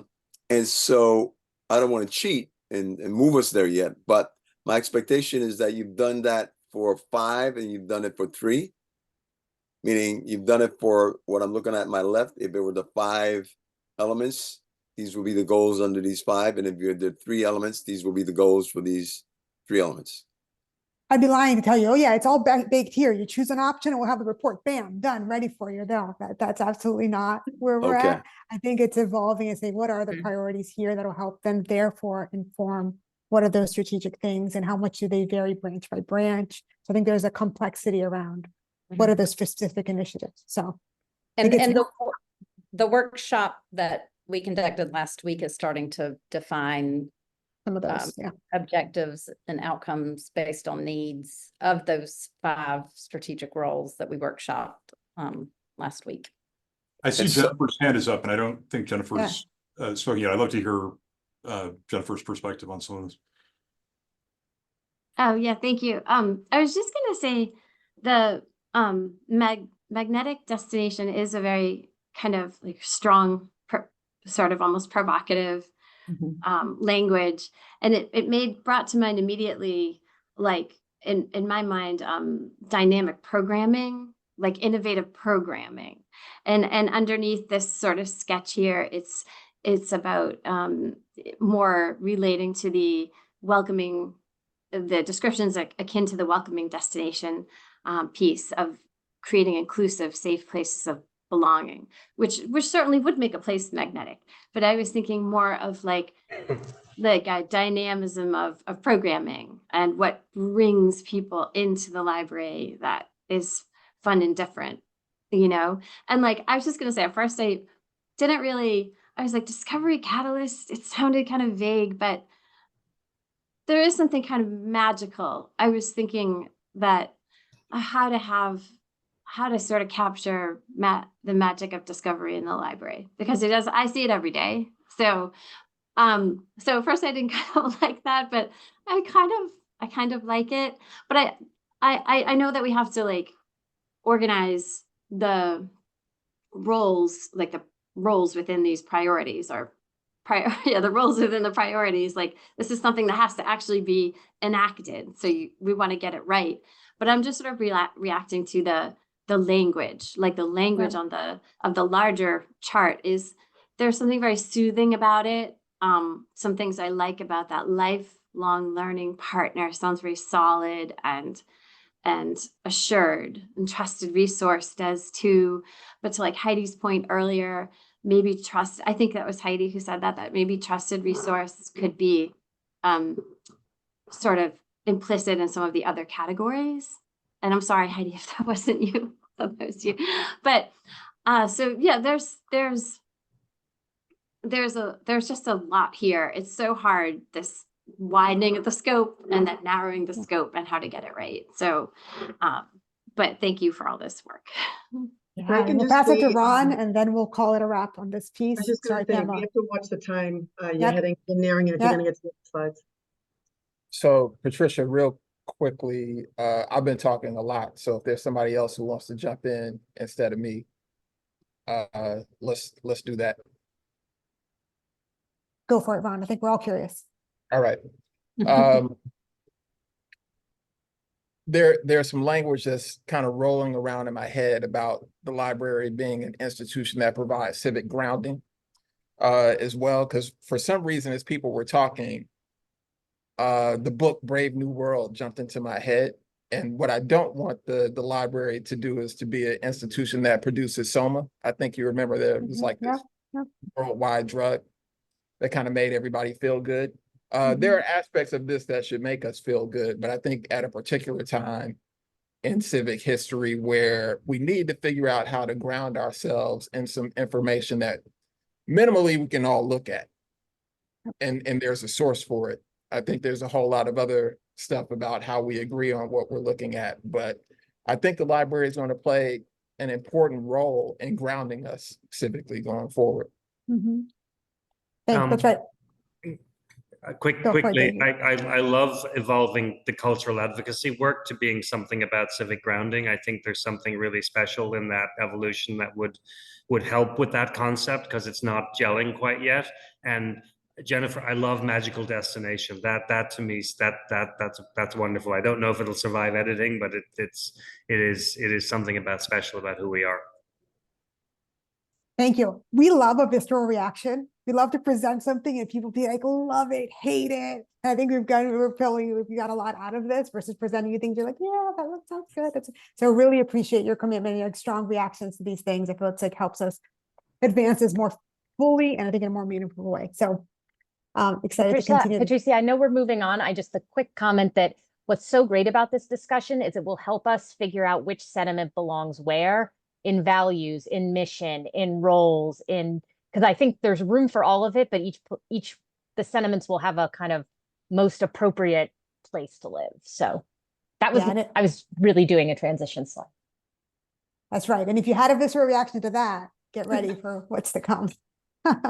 So we have half an hour. So let's make sure we want to go through mission vision, but also talk a little bit about outcomes. So let's try to keep this quick and get enough time to hear your input. So we'll try to speak to the minimum.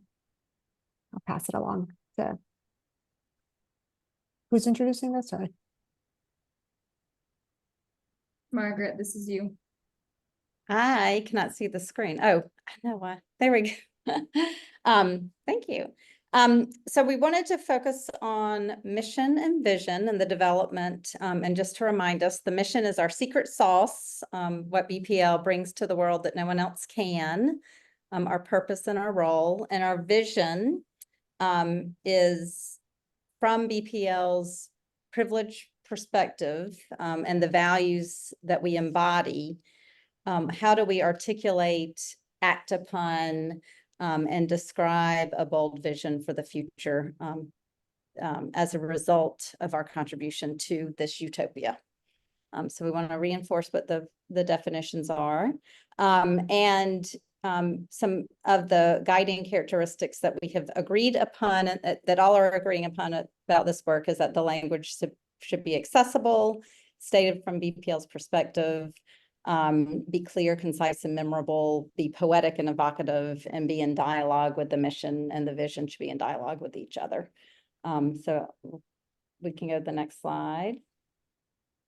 And some themes that have arisen that make the BPL a unique institution in the city and Commonwealth's landscape is that the library can really play a role in connecting folks with citywide resources and initiatives.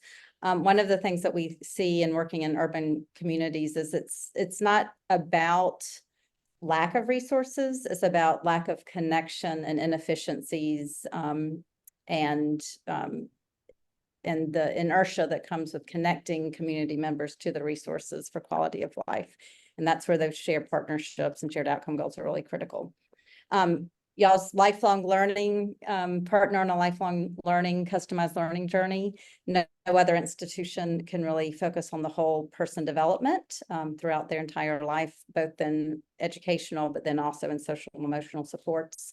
The shift that we're seeing from a transactional to actively connecting communities to resources and experiences, programs and services and partners is a shift from the book-centered, collection-centered model of the past. And free to all, are we root causing this work enough is one of the questions that one of the participants brought up that was quite resonant with us as a team. What does free to all mean in the future? And you all have really laid a foundation for that conversation today. What courage do we bring to this work?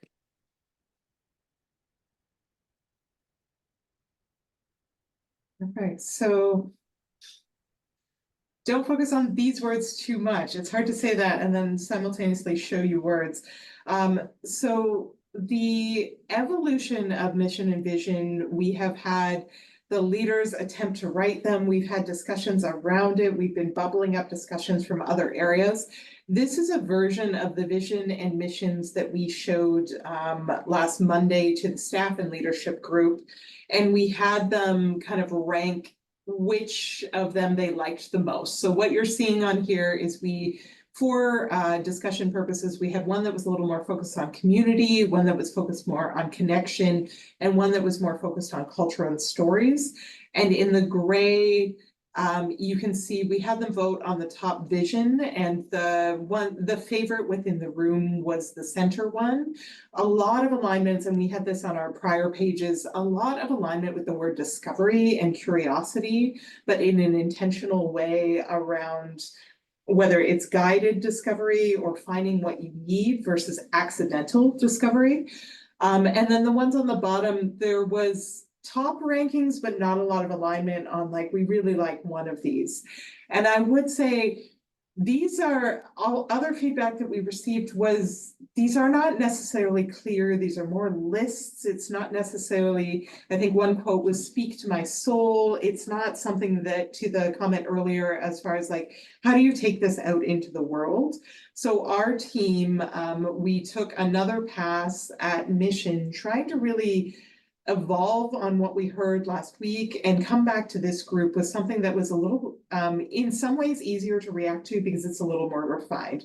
So if you'll forgive us the impasse, we do want to show you some updated versions, but we did share the prior versions and we're happy to receive feedback on that.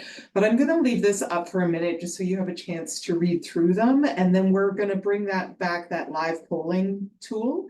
As far as if you had to compare these against each other, what would be your preferences for those? And I think, Patricia, if you want to speak to both how these were born and then also how they've continued to evolve. But we're hoping to frame the discussion in this room today about these three versus the prior versions. That's right. I think, again, as the previous conversation, this is a snapshot in time. And to get some reactions that I think we're not looking to choose a mission from here at all, but really to get some of your reactions the same way that we had around roles, to say, this does, this resonates, this doesn't, less about wordsmithing this, but saying, what are we missing? What are the things that work well? What are the gaps that we see as a holistic piece that'll help inform as we continue to push this conversation forward? So again, I know you're seeing this for the first time, so appreciate your ability to just kind of give us some like initial gut reactions to these as we walk through them. Right, so these are very much. I would just add, I would just add that last week, like the previous slide had, we voted on it through so people had a number one choice, but a lot of the comments were like, well, I picked that one because I had to pick one of the three, and they wanted to edit it more. So I think similar today, you might like one, but you don't have to vote for it as is, right? There was a lot of that last week, like the top choice, so like Patricia said, it's just which one kind of grabs you, not that you're wedded to the exact words. And Paula, were you going to jump in and say something? I like version 3. If I were to respond to these, I think I like that one the best. I think 2, portal between past and future. I get it. I get the historical piece and connecting to stories, and the nexus is the word nexus for discovery. But I do really like, I'm just responding right now. I think out of these three, the third one speaks to me. Do we want Erin to I give think the, let's give it a try, because then we get some data behind it. I and think then if we you- can have that conversation in conjunction with this, right? So we'll do both. We'll do the QR code and we'll facilitate a conversation around it. Yeah, I think so. If you still have the prior window open on your phone from the prior poll, it should have switched to this question. If you need the QR code, it's here. If you need the website, it's here.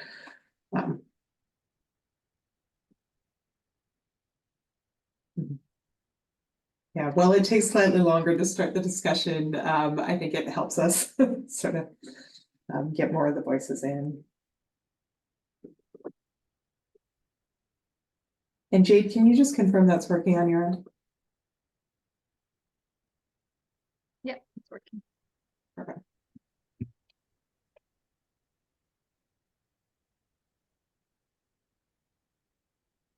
We're picking one, we're not ranking them, correct? You're ranking them in order of preference, what you find most impactful.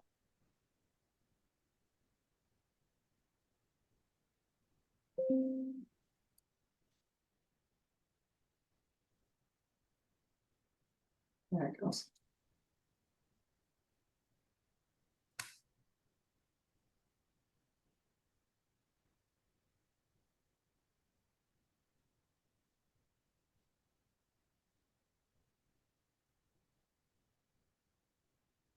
And maybe what we can do, just make sure we make the best of the minutes we have with you, is that as you're starting to vote those in, and if you want to open up to comments a little bit, we can keep the conversation going. And as that conversation is evolving, kind of compare a little bit to what we're starting to see as how they, what are some initial gut reactions to them, yeah.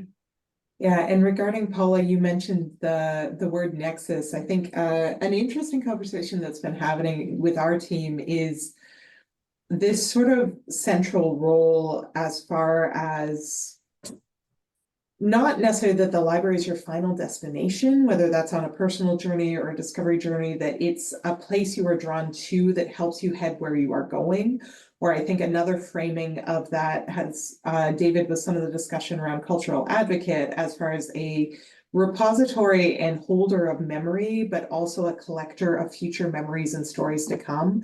So our team was looking at words that sort of have that midpoint role, either past and future, discovery to future learning. So some of the vocabulary around heart or nexus or portal is sort of our team trying to iterate on that really unique role, not necessarily as a final place, a last piece, but like a position along a journey. We use the word navigate a lot. I don't know if that, I mean, because that's what we do in the library, I think, is navigate people to the resources, services. I don't know, the navigation makes sense to me. But I understand what you're saying for sure. Yeah. Is it helpful to give a baseline as to what the current mission statement is of the library, or are we past that at this stage? I'm happy to do that if people would be interested in knowing. I've actually been Googling it in the past. Yeah, and so I can't think that quite find it so easily. I think it's kind of interesting to look at that against this, and we did that a few months ago. So I think David can correct me, but I think the current mission statement, which may have been modified slightly, is something like the Boston Public Library's mission is to preserve and provide access to historical records of our society and to serve the cultural, educational, and informational needs of the people of the city and the Commonwealth. And I think that was updated, but perhaps not officially, to be the following: the Boston Public Library provides educational and cultural enrichment free to all for the residents of Boston, Massachusetts, and beyond through its collections, services, programs, and spaces. Yeah, the second one is closer to operative. And Christian, to the point that you just made, the reason why I was looking at it, I was just trying to say, hey, are we changing the mission statement? It's not wrong for change sake. Or are there elements within the old mission statement that actually should survive and we think are important, right? So we don't just change things for change's sake. And I only ask the question without judgment, right? So the free for all is something that seems Yeah. not within sort of these current verbiage, and I just don't know whether that's important for this group. Yeah, 100%. That jumped out at me that the current verbiage does not include the clause free to all, which I just think is such a powerful statement. And others may disagree, but I think we should consider whether that should be part of it. I like the idea of discovery. I like the idea of unlocking opportunity. I like the idea of making it more pithy. I think some of these options 1 through 5, and this is a very useful discussion piece. Some of them do seem like they're written by committee or written by a AI tool that's gathering input from committees. So I think it's a useful exercise, but I also I think before we completely jettison what the current statement is, we should probably consider whether there are elements that we want to retain. Jennifer has her hand up, and then I'd like to make a comment on this. Oh, sorry, that was an old hand. Oh, we need old hands as well. I think the key noun in all 5 of these is an interesting sort of wordsmithing piece that's going on here. A heart, a portal, a nexus, doors, and unlocking. 4 of those are very, very specific entryways or components of a physical space. And the other is a live, dynamic, beating thing that keeps everything else alive. That's just an observation in passing. Ray, you had asked a question about our old statement. I think we think it's not wrong, but it's a little dusty, right? It misses the warmth. It's sort of factually correct, but doesn't give anyone like a really exciting, warm feeling. That's sort of the general conversation we had a few months back. I think a lot of it, what's the soul of the library, right? I don't think it speaks to the future either. I mean, it's the basics, right? Reading and literacy, spaces and programs, reference and instruction, special collections and cultural heritage. Those are sort Just of the facts, ma'am. within the doors. Yeah, very factual. And agree with all of that, right? So my gut sense, just shooting from the hip, is that the mission statement should change, right? But to Christian's point, are there elements, and you know, maybe I am making a judgment here, but there's something about free to all, and I don't know whether it belongs in the mission statement, but I know it was sort of the number 2 value, so maybe it sits within core values. I also do think it's a differentiator from other institutions, right? Not every cultural institution in Boston is free for all, right? And so I think that is core to what we are, and maybe it doesn't have to belong in the mission statement. It could be in the core values. The other piece, David, that I just noticed, I thought you were going to note the word discovery, which I personally really like. I think that could be inspiring, and I see that as a through line between all of these. Yeah, that's kind of why I liked the first one, even though it didn't make it to the top of the list.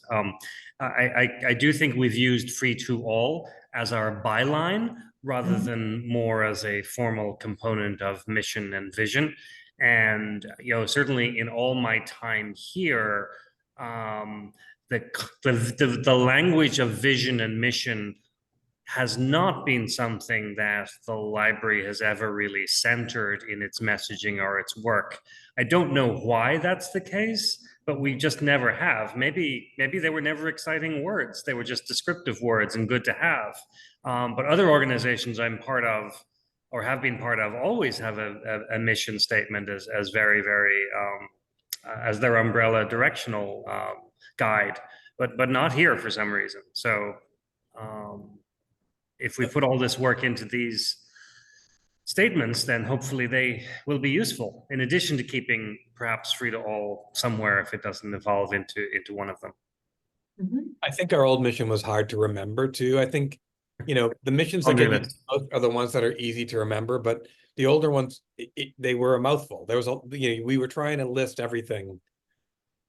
Yeah, just to be perfectly clear, I'm certainly not advocating that we retain the old mission statement. I just think it's important to have a baseline as we consider what the new statement should be, which is why I made the point. And I don't think the clause free to all necessarily needs to be in the mission statement, but I think it should be ubiquitous. I think that should be the core aspect of all of the library's branding, because to me, I agree with Ray that it's just such a distinctive and powerful statement of what the library is and should be. And I think that's a way that the library can distinguish itself in its messaging. So if it's not in the mission statement, I think it should still be ubiquitous. Yep, I think it's useful context. And Paula, you may have skewed the whole exercise or not, or people just inherently agreed with you. But so just so we look at where the ranking landed with everybody, right? So what we have is role 3, right? Unlocking and opening the doors ranked up as the first one. Not that this is a ranking, just to share out what came out of this exercise immediately. The heart, the first row, the city of community is the second place, right? You could, so to speak. And then this idea of nexus and portal sits currently here in third space. I think given in the context of the conversation, right? Much beyond a ranking exercise, but just to get some initial reaction. Yeah, Paula. You jump in. Just our pillars in the fund are unlocking opportunity, activating democracy, and sharing treasures. So I do like the word unlock. Yeah.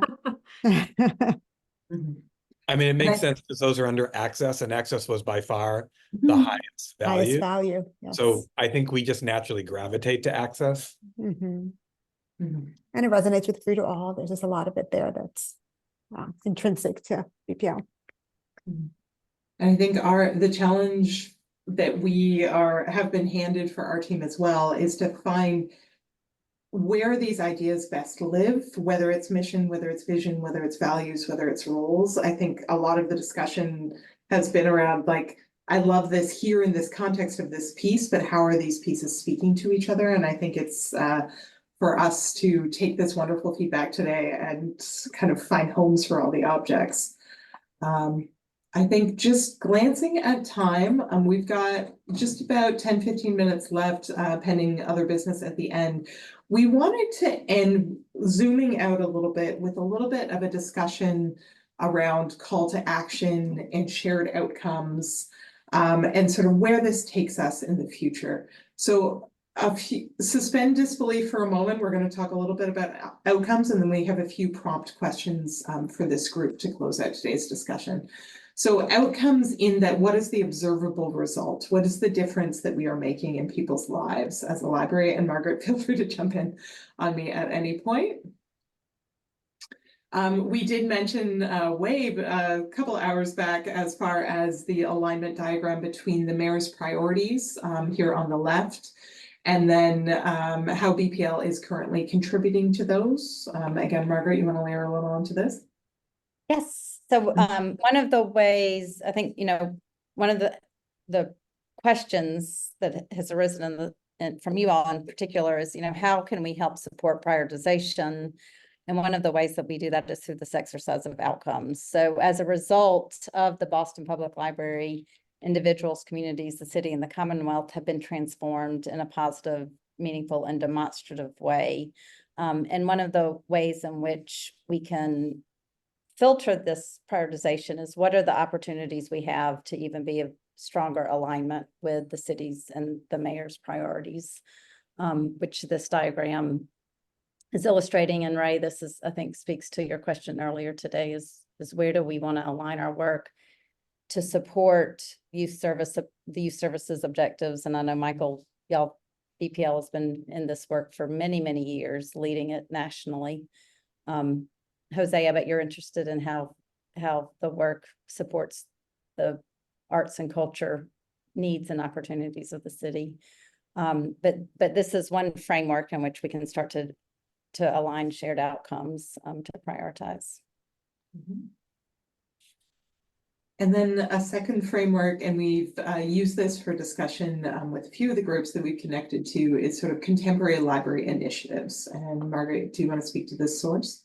Yeah, so again, based on the needs that the workshopping is identifying in the community, aligning with opportunities around emerging industry-wide best practices, as well as aligning with BPL's strengths and aspirations. This is, who are we for our communities that we serve? And this is starting to support the answer that we spoke to earlier, is that because we have our strategic roles, that enables us to really focus on what these strategic priorities or library initiatives can be for our organization.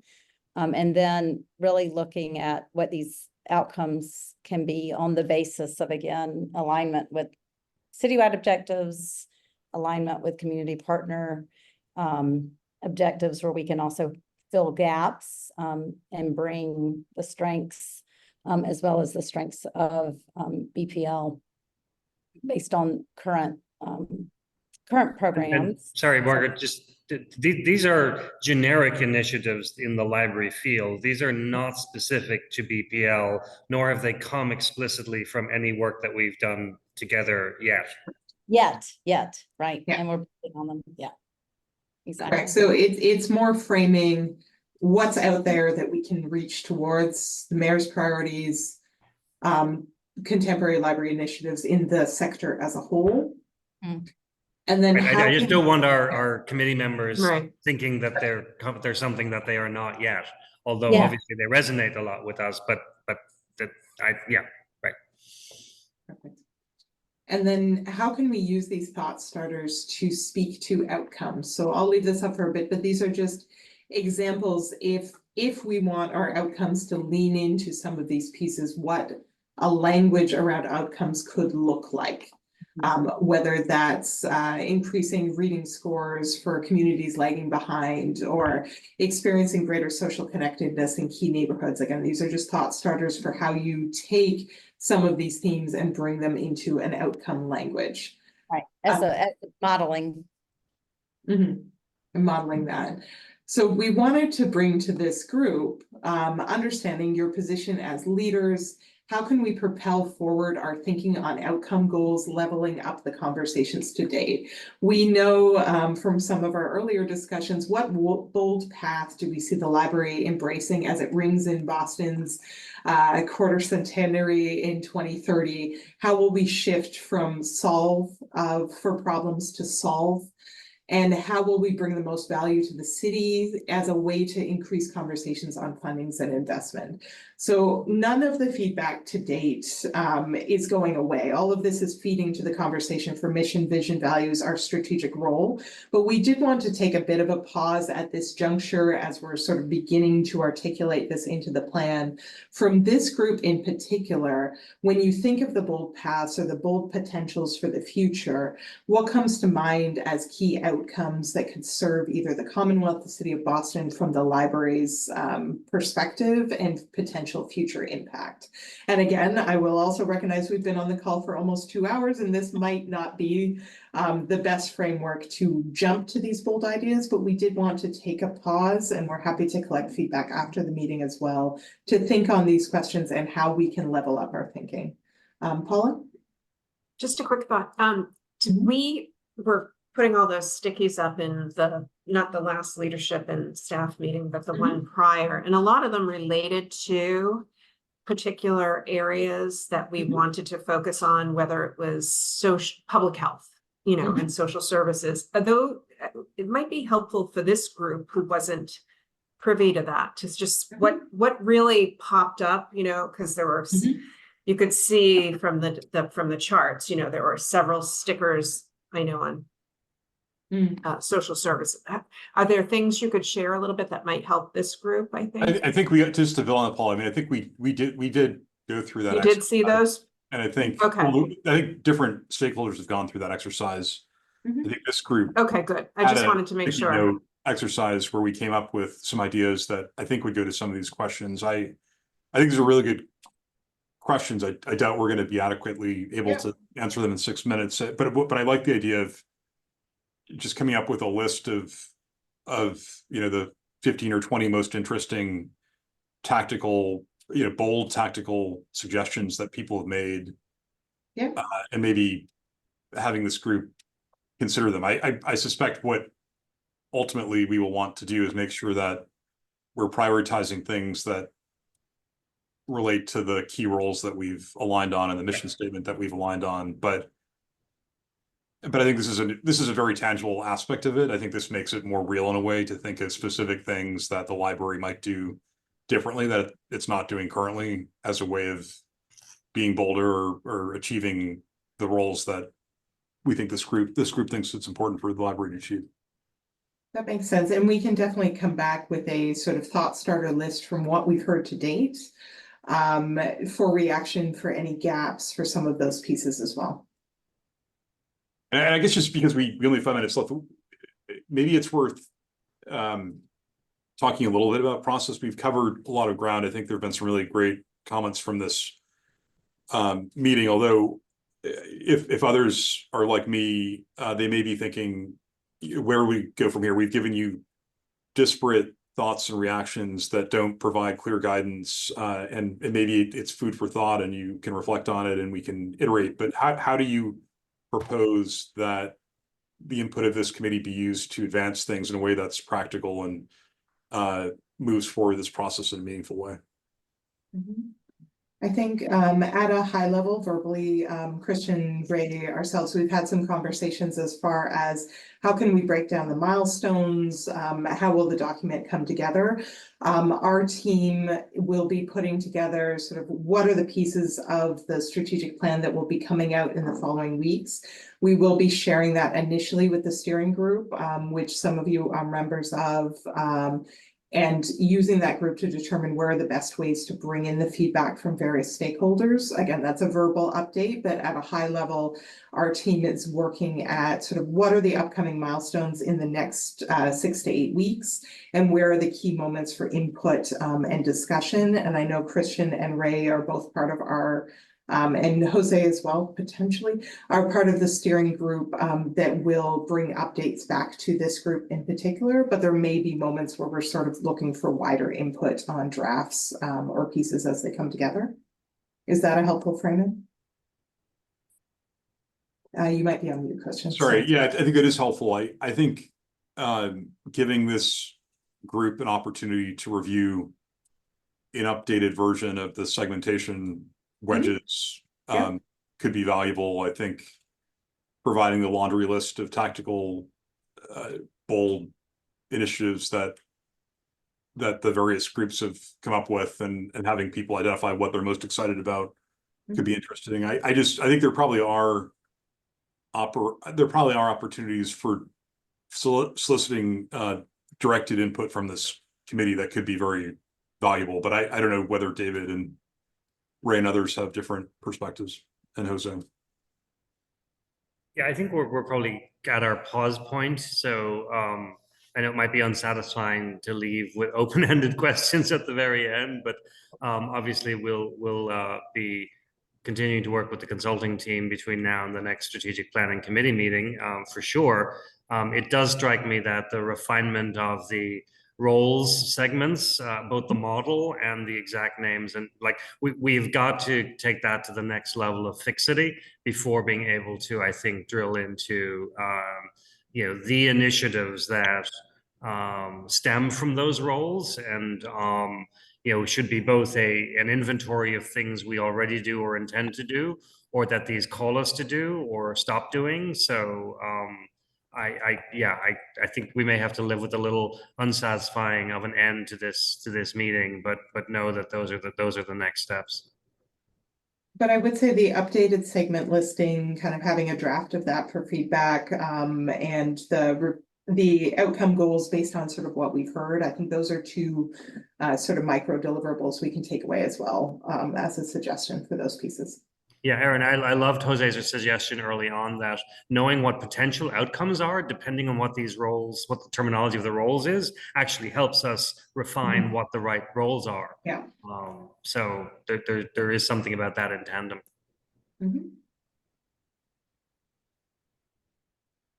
Does anyone else have any last thoughts or comments, reactions? Christian, just to reiterate, my read.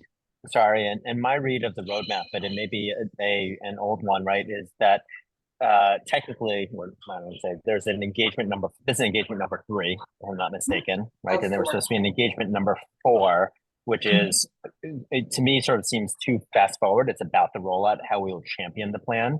I'd just really encourage, bring back to this group, as you're already saying, there's a TBD refine with SBC. Let's not make it TBD. Let's, commit that this group has a look at the plan before the rollout, I guess. Completely agree. That TBD is mainly because we don't have a date yet, but we are aiming at September, and Paula and I will become best friends again, looking at calendars in the very near term. But completely agree. We want to move that forward so that there is another round of iteration before the finalized plan.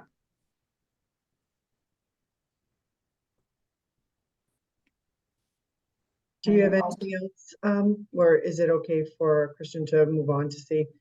I don't think we have any public comment. We do have one member of the public that had joined us. I just didn't know if she wanted to sign up. Has not said so, so I believe we have no public comment. Okay, and it sounds like there's no, I think implicitly there's no new business. So I will thank everyone again very much for taking 2 hours out of their afternoon on a warm July day to join us. Thank you for all the great comments. Is there a motion to adjourn? So moved. Second? Second. All in favor? Aye. Thank you very much to the Gensler and Margaret Sullivan team for all of the great Yes. work as well. It seems like we are making progress, and on behalf of the board and the committee, thank you very much. Absolutely. Thank you all. Take Bye, care, everybody. Bye, everyone. Thank you.